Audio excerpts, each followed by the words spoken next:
2025 বৰ্ষৰ বাবে সাহিত্য একাডেমীৰ দ্বাৰা বাল সাহিত্য পুৰস্কাৰ আৰু যুৱ পুৰস্কাৰ প্ৰদান কৰা হ'ল অসমৰ পৰা মুঠ 4 জন ব্যক্তিয়ে এই বঁটা লাভ কৰিবৰ কাৰণে সক্ষম হৈছে বাল সাহিত্য পুৰস্কাৰত সুৰেন্দ্ৰ মোহন দাস তেওঁৰ অসমীয়া পয়েট্ৰি কালেকশন মইনাহতৰ গদ্যৰ বাবে এই বঁটা লাভ কৰিবলৈ সক্ষম হৈছে আৰু বড়ো ল্যাঙ্গুৱেজত বিনয় কুমাৰ ব্ৰহ্ম ডাঙৰে এই বঁটা লাভ কৰিবলৈ সক্ষম হৈছে তাৰ লগতে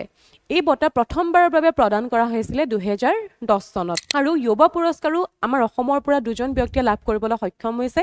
অসমীয়া ল্যাঙ্গুৱেজৰ বাবে এই বঁটা লাভ কৰিছে সুপ্ৰকাশ ভূঞা আৰু বড়ো ল্যাঙ্গুৱেজৰ বাবে এই বঁটা লাভ কৰিছে অমৰ খুংগুৰ